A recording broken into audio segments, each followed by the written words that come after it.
बिस्मिल्लाहिर्रहमानिर्रहीम। अस्सलाम वालेकुम। आज हम बात करेंगे स्पेयरमैन्स टू फैक्टर थ्योरी के बारे में या Spearman's two factor theory of intelligence के बारे में। स्पेयरमैन्स एक ब्रिटिश साइकोलॉजिस्ट थे और उन्होंने 1904 में एक इंटेलिजेंस के बारे में थ्योरी पेश की थी। उनके मुताबिक किसी भी इंसान के अंदर इंटेलिजेंस की जहानत की दो किस्में हो सकती हैं। एक होती है जनरल इंटेलिजेंस और दूसरी होती है स्पेसिफिक इंटेलिजेंस। जनरल इंटेलिजेंस को जी फैक्टर और स्पेसिफिक इंटेलिजेंस को एस फैक्टर कहते हैं।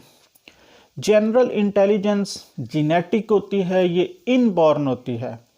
जनरल इंटेलिजेंस को सीखने की ज़रूरत नहीं होती है, बल्कि एक इंसान जब पैदा होता है तो वो अपने अंदर जनरल इंटेलिजेंस लेकर आता है। जनरल इंटेलिजेंस से रोज़मर्रा के जो मामलात होते हैं उनको पूरा किया जाता है, डेली टास्क्स को परफॉर्म किया जाता है। किसी भी इंसान के अंदर जनरल इंटेलिजेंस जितनी अच्छी होगी, बेटर होगी, वो अपने डेली टास्क को उतने ही अच्छे तरीके से परफॉर्म करेगा।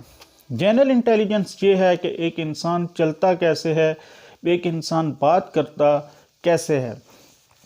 अब यहाँ पर यह बात भी काबिल ज़िक्र है कि जनरल इंटेलिजेंस को आप सीख कर उसको बढ़ा नहीं सकते हैं। आप ऐसा नहीं कर सकते हैं कि आप जनरल इंटेलिजेंस को प्रैक्टिस करके सीख के ज़्यादा कर लें, बल्कि ये जो आपकी है वो है, क्योंकि ये इनबॉर्न है। दूसरी किस्म की जो इंटेलिजेंस होती है उसको स्पेसिफिक इंटेलिजेंस कहा जाता है। स्पेसिफिक इंटेलिजेंस आप एक्सपीरियंस से सीखते हैं, अपने एक्सटर्नल इन्वायरमेंट से सीखते हैं, अपने सराउंडिंग्स के जो इन्वायरमेंट है उससे सीखते हैं। और स्पेसिफिक इंटेलिजेंस आप उसी फील्ड में हासिल करते हैं जिसमें आपको इंटरेस्ट होती है। जिस फील्ड में आपको इंटरेस्ट नहीं होती है उसमें आपके लिए general intelligence, general ability, general skill को हासिल करना बहुत मुश्किल हो जाता है।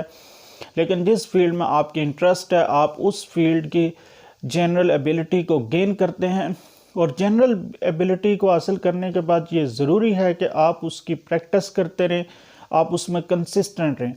जैसे जैसे आप इस एबिलिटी की प्रैक्टिस करेंगे, कंसिस्टेंट रहेंगे, तो ये आपके अंदर बढ़ती जाएगी।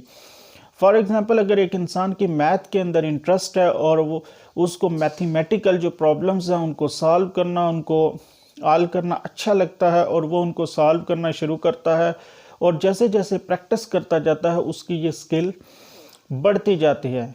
इसके अलावा अगर किसी भी इंसान की दूसरे किसी सब्जेक्ट के अंदर, यानी केमिस्ट्री के अंदर या किसी भी सब्जेक्ट के अंदर उसकी इंटरेस्ट है, तो वो उस फील्ड के अंदर अपनी स्किल्स को जो है वो गेन करने की कोशिश करेगा और बढ़ाता जाएगा।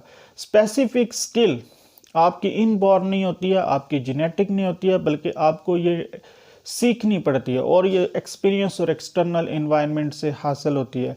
और इसको अपने अंदर मेंटेन रखने के लिए आपको इसकी प्रैक्टिस करनी पड़ती है। अगर आप इसकी प्रैक्टिस छोड़ देते हैं तो स्पेसिफिक स्किल भी आपको छोड़ देती है। तो उम्मीद करता हूँ कि इन्फॉर्मेशन अच्छी लगी होगी। अगर अच्छी लगी तो वीडियो को लाइक कीजिएगा, चैनल को सब्सक्राइब कीजिएगा। Thank you so much.